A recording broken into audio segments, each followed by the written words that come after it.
इन बुजुर्गों से पूछो कितना अच्छा माहौल था। लोग पढ़े लिखे कम थे मगर ईमान बड़ा मजबूत था। कुरान याद ज्यादा नहीं था, हदीसें याद नहीं थी ज्यादा, दास्तान याद थे।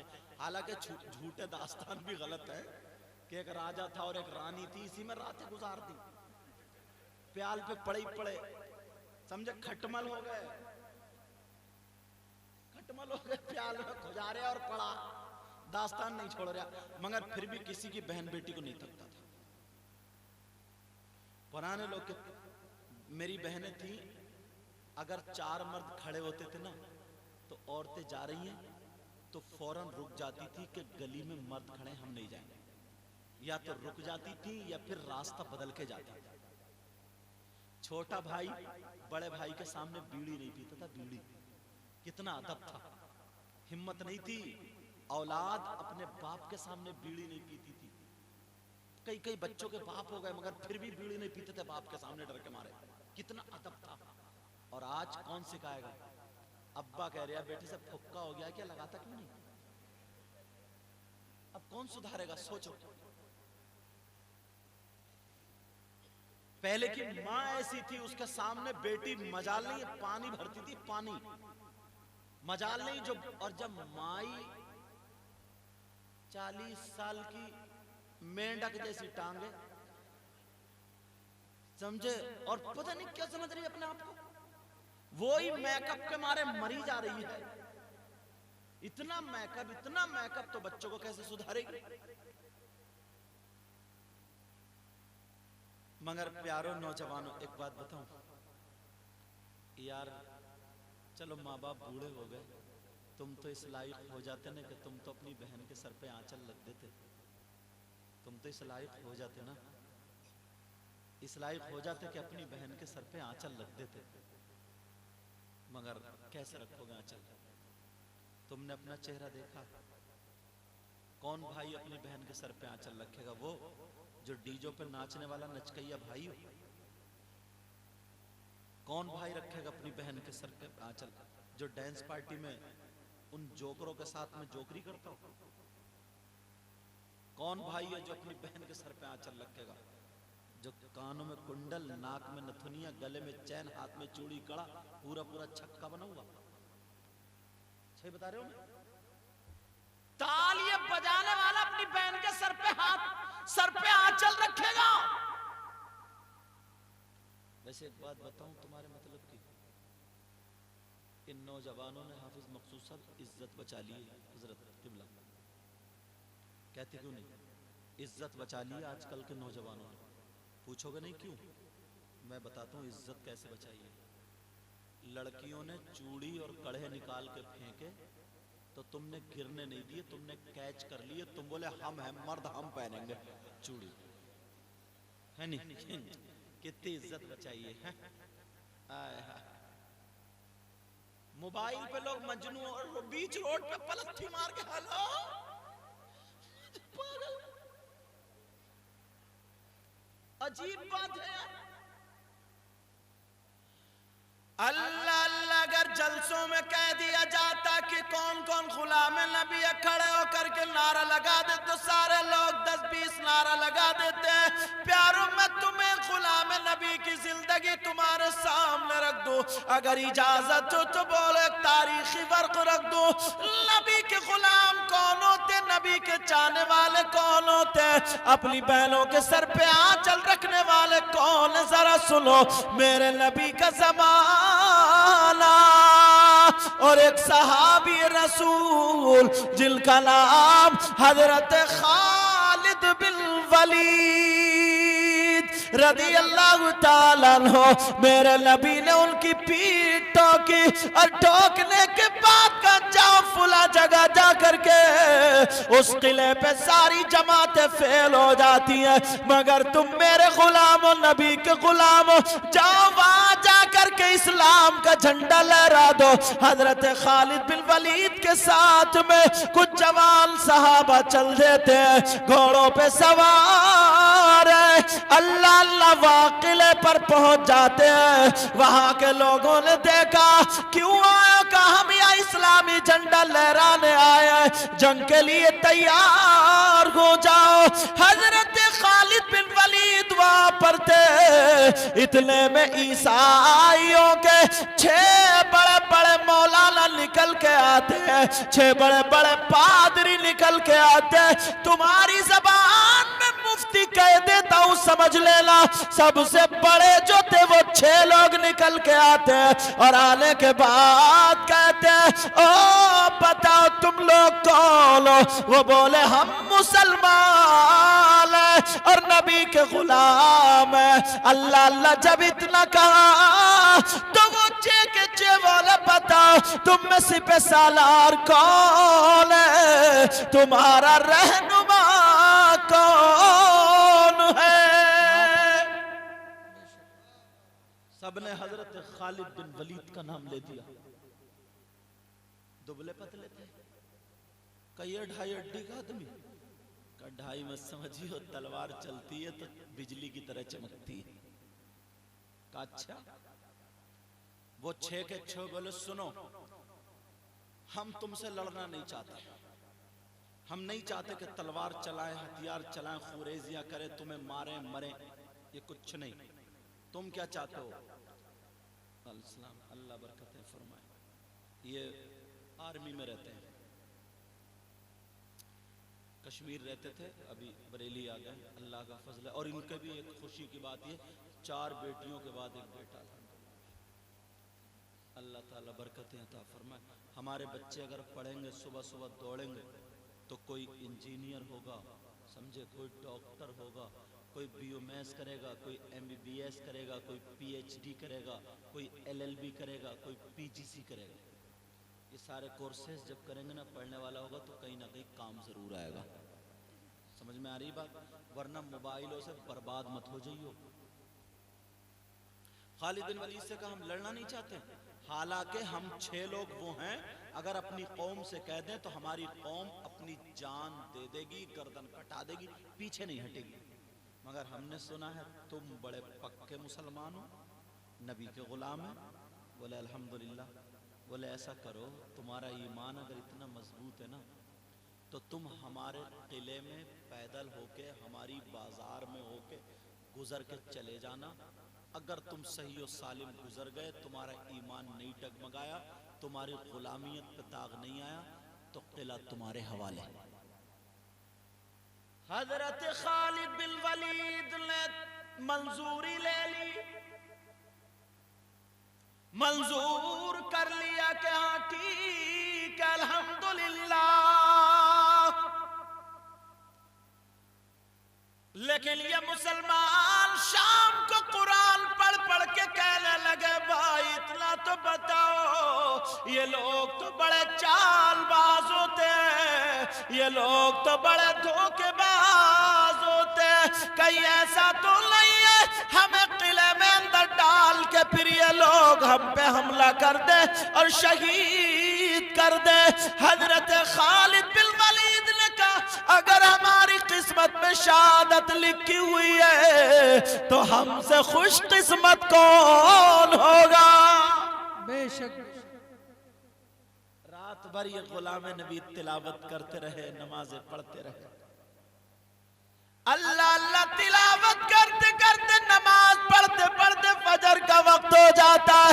और जैसे ही फजर का टाइम होता है, नमाज पढ़ने के बाद जब सूरज निकलता है तो हजरत खालिद बिन वलीद ने अपने साथियों को जमा किया और एक तकरीर छोटी सी की और कहा सुनो ऐ लोगो, अब हमारा इम्तिहान होगा, हम चलेंगे, मगर सुनो जब हम आगे आगे मैं चलूंगा, पीछे पीछे तुम चलना, मगर तलवारें हाथ में रखना, कुछ लोग आगे को देखना, कुछ पीछे का ख्याल रखना, कुछ दाएं का कुछ बाएं का, अगर कहीं से हमला हो जाए तो मेरी इजाजत का इंतजार मत करना, तुम्हें मैं यहीं से इजाजत दे रहा हूं, टूट पड़ना और दिखा देना ईमान वालों की शुजाअत क्या होती है।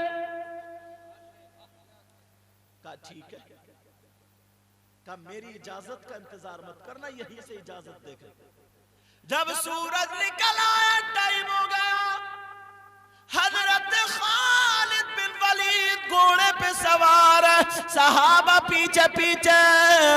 घोड़े पे जब किले के दरवाजे पर पहुंचे, कलमा शरीफ पढ़ा, ला इलाहा इल्लल्लाह मुहम्मदुर रसूलुल्लाह सल्लल्लाहु ताला अलैहि वसल्लम पढ़ने के बाद अल्लाहु अकबर कह करके घोड़ा अंदर को डाल दिया। जैसे ही किले में घोड़ा कूद आया और साहबा भी कूद पड़े अपने अपना घोड़ा लेकर के। नंगी तलवार हाथ में खालिद बिन वलीद ने घोड़े की लगाम, घोड़े की रस्सी घोड़े पे रख दी, नीचे उतर गए। तमाम सहाबा नीचे उतर गए, बराबर बराबर में घोड़े चल रहे। खालिद बिन वलीद भी तलवार हाथ में और मुसलमान भी तलवार हाथ में, नबी के गुलाम तलवार लेके चल रहे। अगर कहीं से तलवार आ जाए, कहीं से नेज़ा आ जाए, कहीं से कुछ आ जाए तो हम भी कम नहीं है, हमला कर बैठेंगे। अल्लाह अल्लाह चलते चले जा रहे, पूरा किला पार कर दिया, मगर कहीं से कोई तलवार या कोई इंसान का बच्चा दिखाई भी नहीं दिया। लोग और चक्कर में पड़ गए कि मामला क्या है,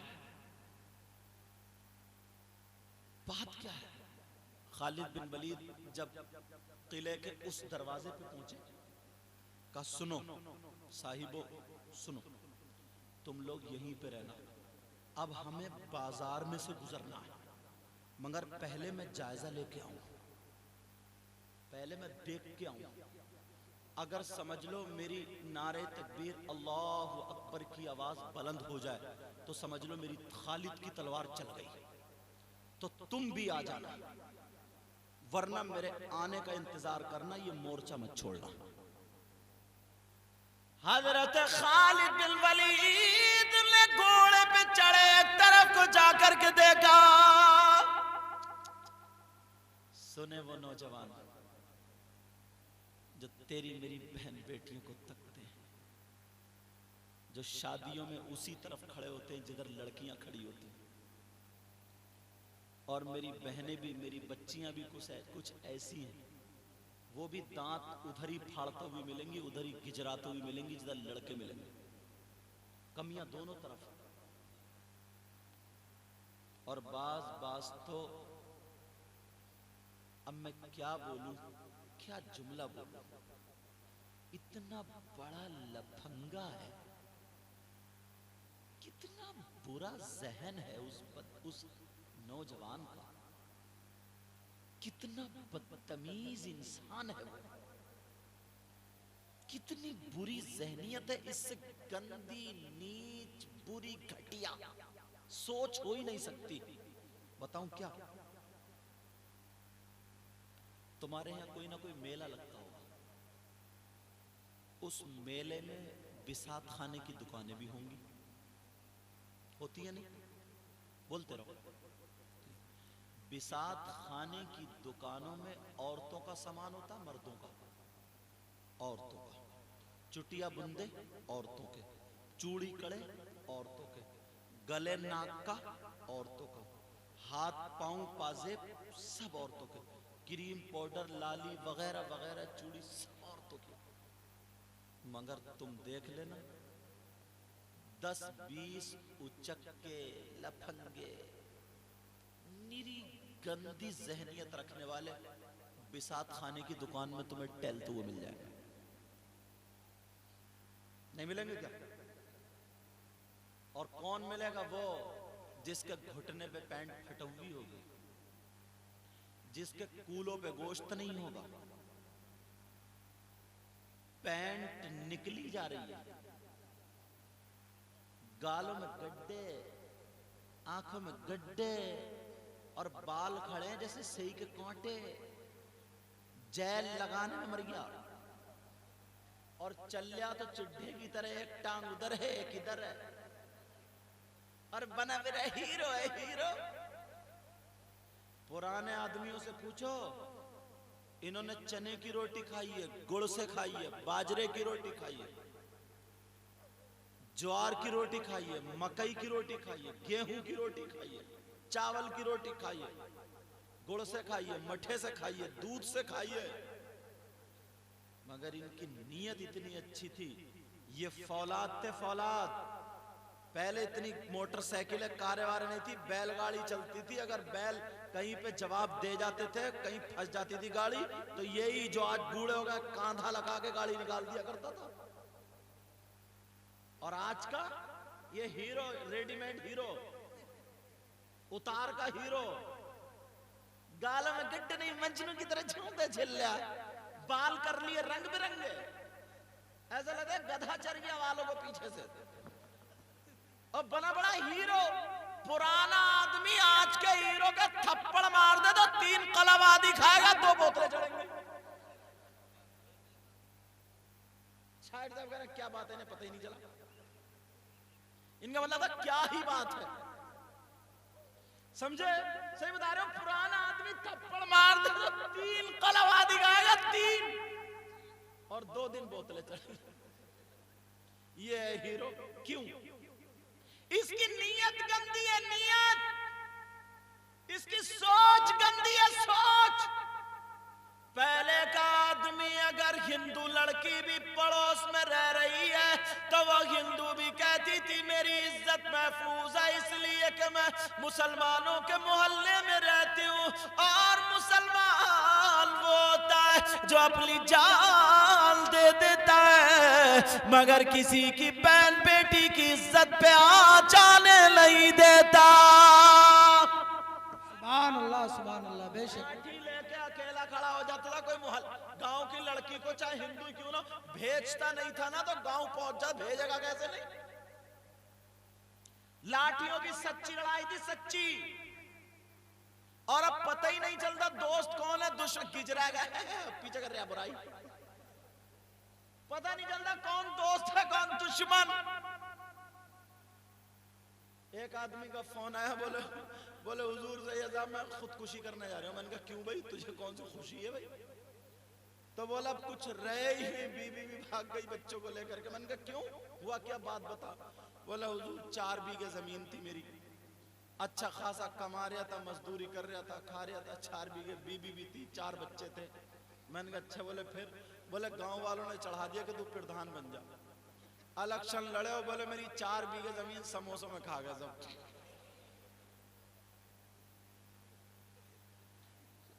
4 बीघे जमीन समोसों में खा गए उसकी।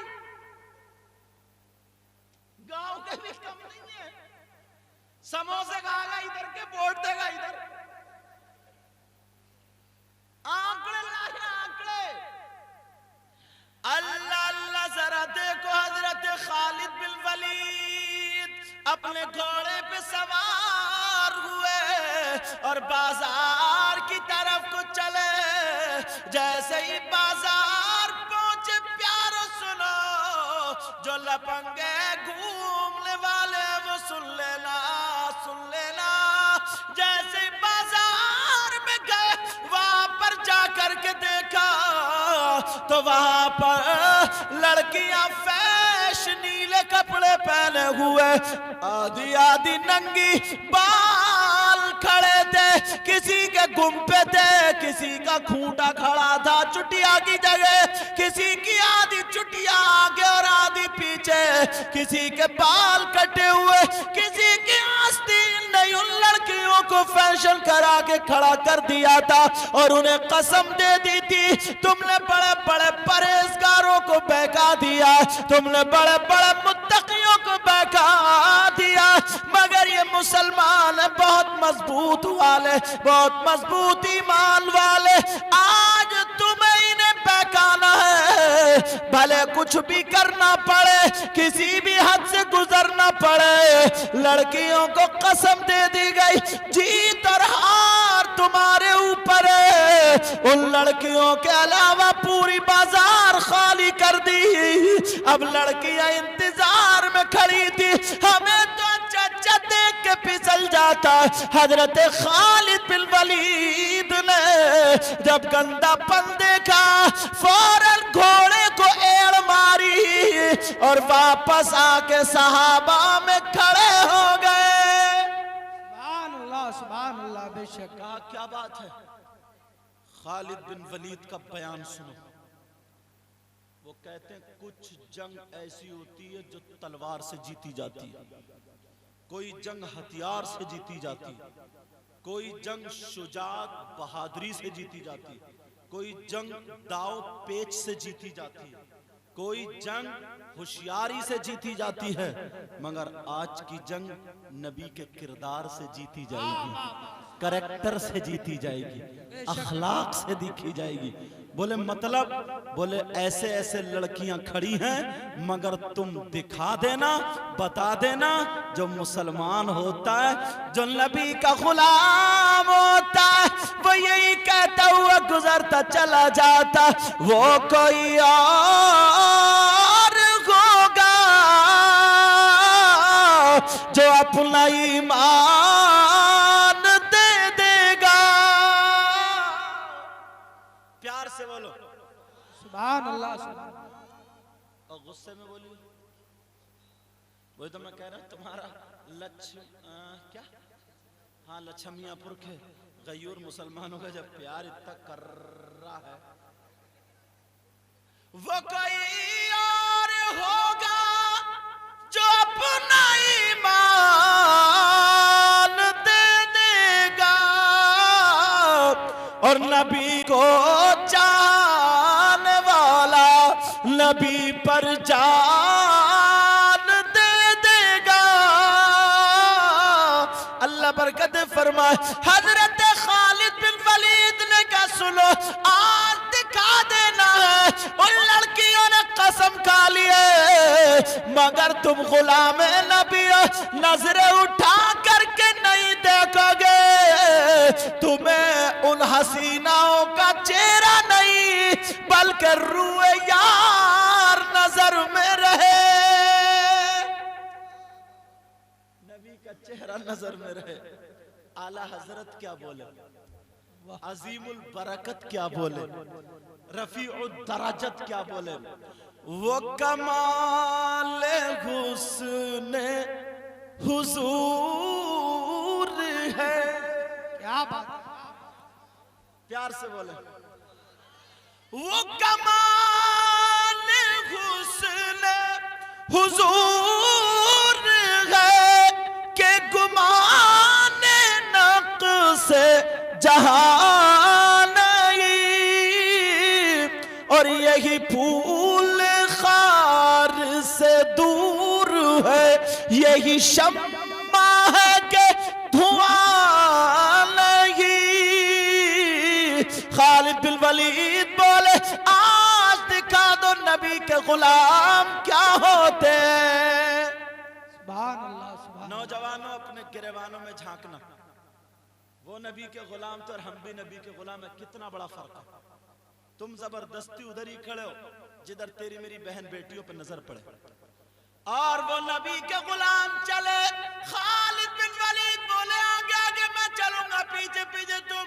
उन लोगों ने दुरूद शरीफ पढ़ना शुरू कर दिया, नजरें नीचे कर रहा है। कौन नबी का चेहरा तसव्वुर में है, नबी की जुल्फ़े तसव्वुर में है, नबी के हाथ तसव्वुर में है। अल्लाह अल्लाह चलते चले जा रहे हैं।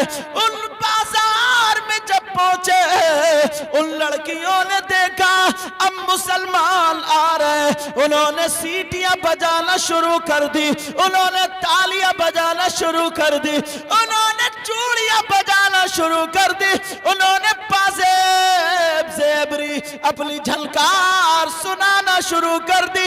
अल्लाह अल्लाह जैसे आज लड़कियां इठलाती है, आज लड़कियां गिजराती है। मेरी बहनें तौबा करके जाए जरा सुने, वो लड़कियां ईमान लूटने वाली थी, आज अपने आप को जाहिर कर रही है। मेरी बहनें बैठी है मगर बद लफ्जों में बोलूंगा समझ लेना उन लड़कियों ने इतना गंदा नाच नाचा, अपने सीने के कपड़े हटा दिए थे, आपस में एक दूसरे से लौंदगी कर रही थी, एक दूसरे से बदतमीजी कर रही थी, एक दूसरे को ढकेल रही थी। और आगे नहीं बोल सकता, समझ जाना क्या नहीं किया होगा, मगर मुसलमान सुभान अल्लाह बोलो, नबी के गुलाम उनकी तरफ को नहीं देख रहे थे, नजरें नीची करते हुए गुजर जाते हैं। बाबा नारे तकबीर, नारे रिसालत, मसलके आला हजरत, मजहब इस्लाम, असमत इस्लाम, हजरत अल्लामा सैयद मुकीमुर रहमान साहब किबला, सरजमीन लछमियापुर। सुभान अल्लाह, सुभान, बहुत अच्छा हजरत, सुभान। ये नबी के गुलाम थे यार। आज हम लड़कियों ने देखा, रे हमें तो देख के बड़े बड़े बादशाह, बड़े बड़े मुत्तकी परहेजगार फिसल जाते, हमारे फैशन के सामने कौन टिके। उनसे जब नहीं रहा गया, कहो जाने वालों, ये तो बताओ दुनिया में हमसे भी ज्यादा कोई खूबसूरत है क्या? अरे कहा खूबसूरती की बात कर रही हो, तुम्हारी नजरों में हमसे ज्यादा कोई हसीन छाया हुआ है क्या? तो नीची नजरें करके बोले, हमारी नजरों में वो छाया हुआ है जिसके जूतों में हुस्न की खैरात बटती है। वाह वाह वाह, क्या बात है, जिंदाबाद जिंदाबाद। अब फिर मुझे आला हजरत याद आ गए। क्या बात है, सुभान। सब चमक वाले उजलो में चमका किए, सब चमक वाले उजलो में चमका किए,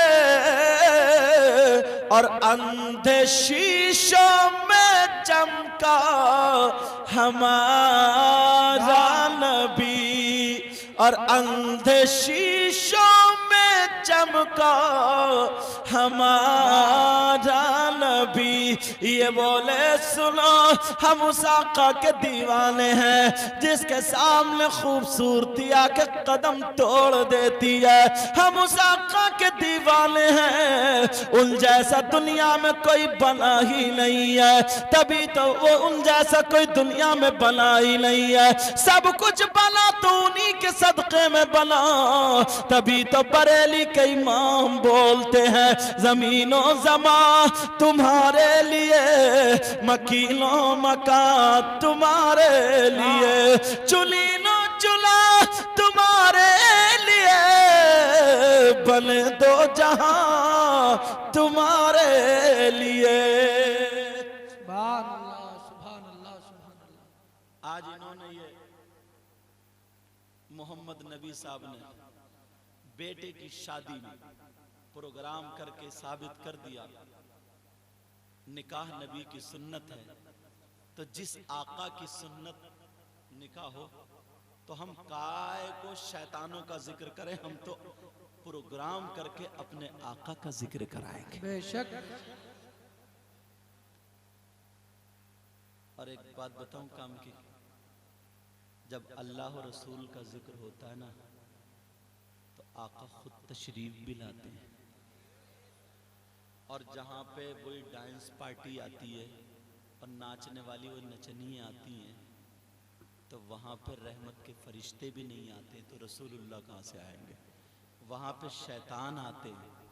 तो अब बताओ, जिसके घर प्रोग्राम हो वहाँ पर अल्लाह के रसूल आए, तो इनके मेहमान कौन हुए? अल्लाह के रसूल। और उनके मेहमान कौन हुए? शैतान। तो वो प्रोग्राम अच्छा हुआ या ये प्रोग्राम अच्छा? जिसके यहाँ अल्लाह के रसूल आ जा रहा। असल में एक मर्तबा हुआ यूं, बड़े पीर साहब का नाम सुना होगा आप लोगों ने, गौसे पाक का नाम सुना ना, बड़े पीर साहब का। और औरतें खूब नियाज दिलाती और दिलाना भी चाहिए, समझे, मगर औरत को तो छोड़ो, औरत तो अगर जहां झूठा मजार भी है ना, तो हुआ भी खाली मूली फूम फूम मार रही है बालों का झटके। तौबा तौबा। और अब तो बड़ी मुसीबत है। पहले ये औरतें मियाओं के पास जाती थी, अब मियाँ इनके ऊपर आ रहा है। अल्लाह माफ कर, इतना लट फेरो अगर किसी पे मियाँ आ जाए, बढ़िया वाला है। अच्छा, अब मियाँ भी बहुत पैदा हो रहे हैं। अल्लाह माफ फरमाए, समझे? नमाज पढ़, मालूम है ना उनको कि कहां से आमदनी हो रही है। एक साहब बोले ना, क्या बोले? बोले हुजूर 3 साल से ढूंढ रहे हो, आज मिले हो। मैंने कहा क्यों? मैंने कौन सा ऐसा काम कर दिया है? बोले मेरी बीवी पे कई लाख जिन्नात थे, तो वो तो मेरे गांव के मियाओं ने जला दिए, बस एक जिन्नात बड़ा वाला रह गया है, और वो ये कह रहा कि अगर कोई सैयद मिलेगा वही जला पाएगा। तो मैंने कहा तेरी बीवी है या फैक्ट्री है? अबे एक जिन का झटका झेलेगा नहीं, कई लाख को पाले फिर रही है।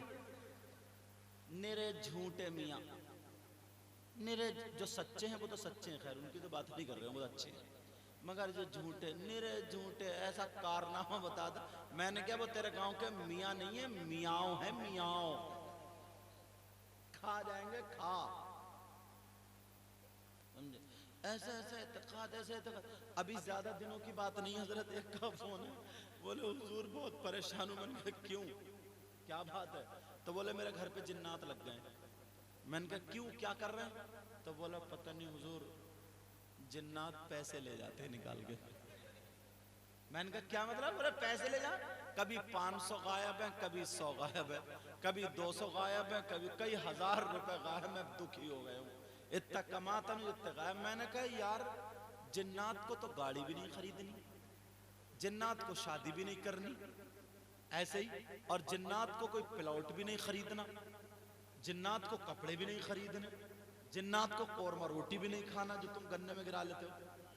समझे? बंद करो गांधा करो। बहरहाल जिन्नात को ये भी नहीं करना, वो भी नहीं करना, मिठाई ने, हलवा पराठा ने, कुछ भी नहीं। तो जिन्नात पैसे का करेगा क्या?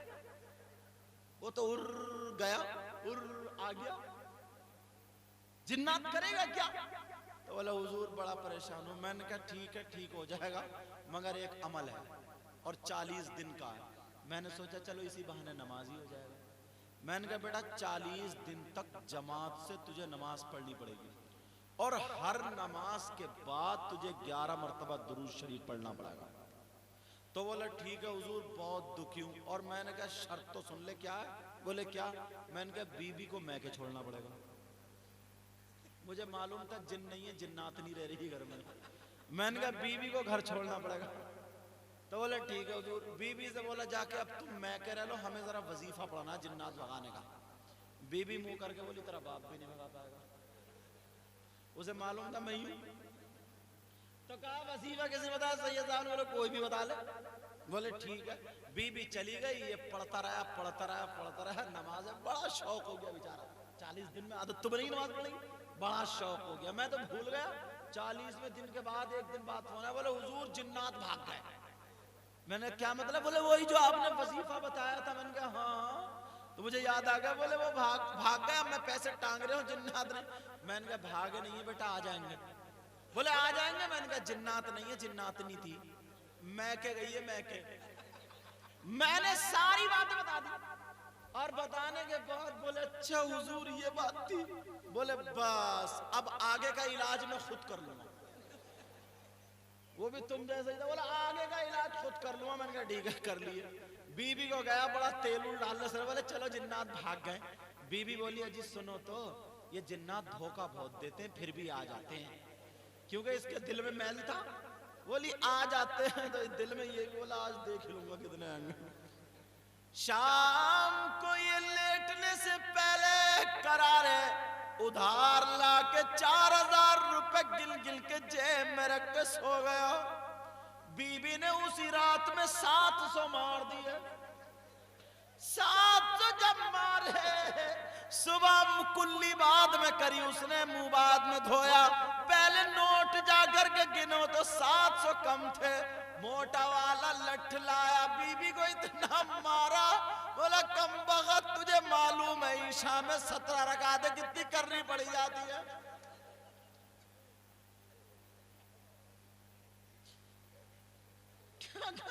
बर्बाद है तूने, मुझे क्या पता तू ही कर रही है घोटाला मांग।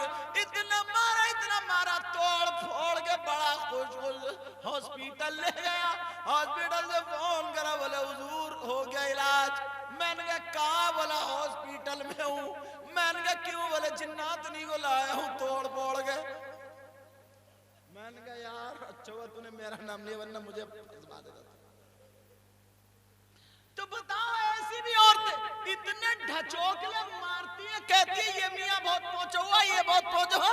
ये औरतें ज्यादा गड़बड़ा रही है। याद रखो, अगर जो मियां पांव औरतों से दबाए, जो औरतों को बेपर्दा देखे, जो नमाजें ना पढ़े, शरीयत के खिलाफ रहे, मैं दावा करता हूं वो मियां नहीं है, वो जादू करे, ये शैतान है, ये सिफली करे। वो मियां नहीं है, बल्कि वो मियां है।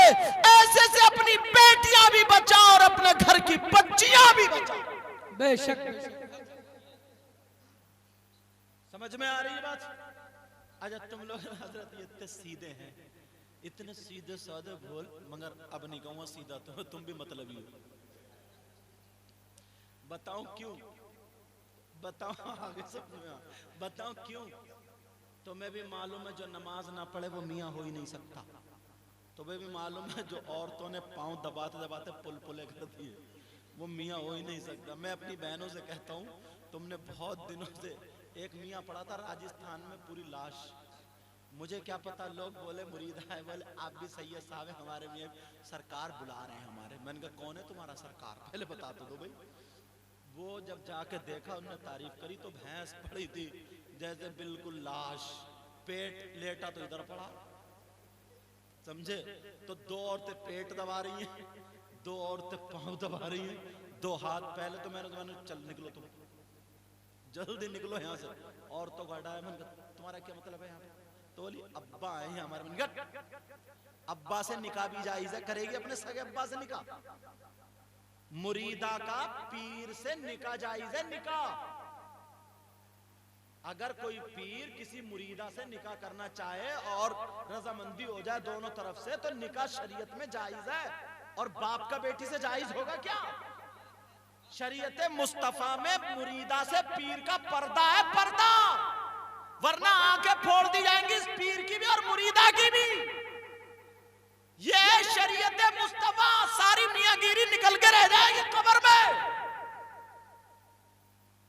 तो मैंने कहा मेरा मशवरा ये है, हाथ दबाते दबाते, पांव दबाते दबाते बहुत दिनों के अपनी बहनों से कहूंगा, अब मिलके इस मियाँ का गला ही दबा दो, जो काम तमाम हो जाए। बहुत बदनामी हो रही है बहुत ज्यादा।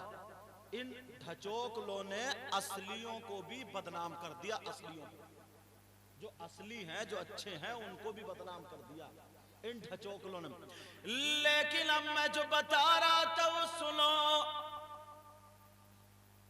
मैं कह रहा था तुम मतलबी क्यों हो, बुरा लगा होगा लेकिन साफ कर दूं। इसलिए तुम्हें भी मालूम है कि शरीयत के खिलाफ काम कर रहा है, मगर फिर भी लगे फिर रहे हो। 10-10 अंगूठियां पहने फिर रहे हो, फिर भी लगे फिर रहे हो। नमाज नहीं पढ़ता फिर भी लगे फिर रहे हो। तुम्हें मालूम है जो नमाज न पढ़े वो वली हो ही नहीं सकता। मगर तुम्हारा मतलब ये है, ये पीर जाए, मियाँ जाए, भाड़ चूल्हे में मुझे ऐसा तावीज दे दे कि मेरा काम हो जाए, यही तो मतलब है। तो मतलब ही हुए नहीं हुए, समझ में आ रही बात? लेकिन तुम सीधे साधे बोले बाले इसलिए हो, तुम कहां बहक जाते हो। सुनो, तुमने देखा गए मियाँ के पास, मियाँ हमें बिरयानी खानी है, बिरयानी। मियाँ बोले बेटे कोई होटल थोड़ी है। बोले मियाँ हम कुछ नहीं खाएंगे, मंगाओ। तो बोले अच्छा। बोले चल वो भगोना धो। सबके सामने भगोना धुल लिया। मियाँ ने अपना कपड़ा दिया, बोले ले ढक दे। हाथ उठाए, खोला तो भभकती हुई बिरयानी, गरम गरम बिरयानी। अब 8-10 जितने भी थे ना सब लट्टू, अरे मियाँ तो बड़े पहुंचे हुए, बहुत करामाती मियाँ भाई, बोलो है नहीं ऐसा। अब जिन्होंने ये बात देखी, मैं कितने ही कहूं तो तुम मानोगे, कहोगे भैया हमें कुछ पता नहीं, हमने करामत देखी है, मियाँ की करामत, उसको कोई नहीं काट सकता। किसी ने कहा मियाँ हम मिठाई खाएंगे, उसने मिठाई मंगा दी। किसी ने बता दिया तुम्हारे घर में ये है, इस मियाँ को घुसते ही तुम्हारे घर के जिन्नातों की खुशबू आ जाती है, खुशबू और बदबू बिस्तर में फैला रहा, तो इसे बदबू नहीं आ रही है, इतना डरा रहा है तुम्हें। बोले तुम रह कैसे रहो इस घर में, तुम्हारे घर में तो मुझे जिन्नात दिखाई दे रहा है। जिन्नात नहीं दिखाई दे रहा है, करारे करारे नोट दिखाई दे रहा है, समझे। लेकिन सुनो, ये सारी अब करामतें हो गई। बोलो ऐसी करामतें पहुंचोगी है नहीं। मैं तुम्हें 2-4 करामतें बता दूं। पहले तुमने लोग देखे होंगे, कौन वो जो डुगडुगी बजा के बंदर लेके तमाशा करने आते थे, वो जो बीन बजाते हुए पो पो सांप के लहरे देते हुए आते थे, वो जो छोटी छोटी हड्डी गुड्डी लेके चौराहों पे वो तमाशा करते थे, तो उनके पास कितना बड़ी करामतें थी। किसी का कान पकड़ा, बोले निकाल, 1 रुपए के 2 बना दिए, करामत। तुमने नहीं देखा क्या ये? किसी ने मिठाई बरसा दी, तुमने नहीं देखा क्या? किसी ने मुंह से कागज निकाल दिया, निकालता चला जा रहा है, निकालता जा रहा है, तुमने नहीं देखा? साइकिल चलाने वाला बालों से ट्रक खींच रहा, तो ट्रैक्टर तुमने नहीं देखा? सीने में पत्थर तुड़वा रहा, तुमने नहीं देखा? कब्र में 3 दिन बंद है, ले जाते मुनकर नकीर और आगे को, वो बंद है, बंद, तुमने नहीं देखा? कितनी करामतें, यहां तक के लड़की को लिटा के उसकी गर्दन भी काट देते हैं, फिर उसे जिंदा भी कर रहा। गौसे पाक वाला काम, मुर्दे को जिंदा करना, तुमने नहीं देखा? बोलो, उसने पिटरिया में रुपया डाला, उससे बोला निकाल लो, उसने निकाला, अरे बोले क्या? बोले इसमें सांप है, बना दिया सांप रुपए का। देखा तुमने?